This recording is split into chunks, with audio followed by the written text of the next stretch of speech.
एक पटकको कुरा हो। जंगलको बाटोमा एक दयालु ब्राह्मण हिँडिरहेका थिए। उनले एउटा फलामको ठूलो पिञ्जडा देखे जसमा एक विशाल बाघ थुनिएको थियो। बाघले ब्राह्मणलाई देख्ने बित्तिकै करुणाको याचना गर्न थाल्यो। ए दयालु महात्मा, मलाई यो पिञ्जडाबाट निकालिदिनुहोस्। मलाई धेरै भोक लागेको छ र म यहाँ भित्र कष्ट पाइरहेको छु। म वचन दिन्छु तपाईको जीवनमा कहिल्यै हानि पुर्याउने छैन। बाघको यस्ता कुरा सुन्ने बित्तिकै ब्राह्मणको मन पग्लियो। उनले बाघको कुरा पत्याए र ढोका खोलेर बाघलाई बाहिर निकालिदिए। पिञ्जडा अथवा खोरबाट बाहिर निस्कने बित्तिकै बाघले आफ्नो बोली फेर्यो। उसले गुर्र गर्दै भन्यो, म कति दिनदेखि भोकै छु। अब मैले आफ्नो भोक मेटाउनु पर्छ र तिमीलाई मैले मेरो आहारा बनाउने छु। ब्राह्मणलाई ठूलो झड्का लाग्यो। उनले चिन्तित हुँदै भने, यो कस्तो अन्याय हो। मैले तिम्रो ज्यान बचाएँ, अब तिमी मलाई नै मार्न चाहन्छौ। बाघले हाँस्दै भन्यो, जंगलमा न्याय होइन ब्राह्मण, शक्ति चल्छ, शक्ति। ब्राह्मणले हार मानेनन्। उनले एउटा उपाय सुल्झाउँदै भने, ल ठिक छ, हामी एउटा निर्णय गरौँ। हामी बाटोमा भेटिएका 3वटा साक्षीहरूसँग सोधौँला।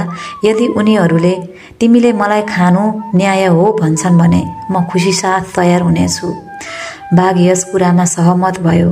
उनीहरूले पहिलो साक्षी एउटा रुखलाई सोधे। रुखले भन्यो, मानिसहरूले हामीलाई दुःख दिन्छन्, काट्छन् र कुनै स्वार्थको लागि प्रयोग गर्छन्। त्यसैले मान्छेले गरेको उपकारको बदलामा धोका पाउनु कुनै अचम्मको कुरा होइन, खाँदा हुन्छ। दोस्रो साक्षी बाटो थियो। उसले पनि गुनासो गर्दै भन्यो, मानिसहरूले मलाई कुल्चिएर हिँड्छन्, फोहोर गर्छन्, म माथि केवल दुःख मात्रै दिन्छन्। त्यसैले बाघले तिमीलाई खाँदा संसारमा कुनै अन्याय हुँदैन। 2वटा साक्षीको कुरा सुनेर ब्राह्मण निराश भए। बाघ अब उनलाई खान तयार भयो। ठिक त्यही बेला त्यहाँ एउटा चतुर स्याल टुप्लुक्क आइपुग्छ। ब्राह्मणले हताश हुँदै स्याललाई रोकेर सुरुदेखि अन्त्यसम्मको सबै कुरा सुनाए। स्यालले कथा सुनेपछि टाउको हल्लाउँदै भन्यो, मलाई माफ गर्नुहोस्, मेरो स्यालको दिमागले पुरै कथा बुझ्नै सकेन। यो त झन्झटिलो रहेछ। मलाई कसरी विश्वास लाग्छ कि यति ठूलो बाघ यो सानो पिञ्जडाभित्र थियो भनेर। यो त असम्भवको कुरा हो। बाघलाई स्यालको मूर्खतामाथि रिस उठ्यो। उसले आफ्नो बल देखाउन चाह्यो। हेर स्याल, तिमी कति मूर्ख, यसरी नै म भित्र थिएँ। यति भन्दै बाघले पिञ्जडाको ढोका खोलेर भित्र छिर्यो।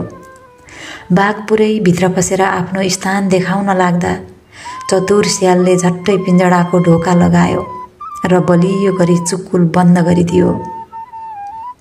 बाघ फेरि फस्यो। अब उसले ब्राह्मणलाई कहिल्यै हानि पुर्याउन सक्दैनथ्यो। स्यालले मुस्कुराउँदै ब्राह्मणलाई भन्यो, बुद्धिमान मान्छे, अब आफ्नो बाटो लाग्नुहोस्।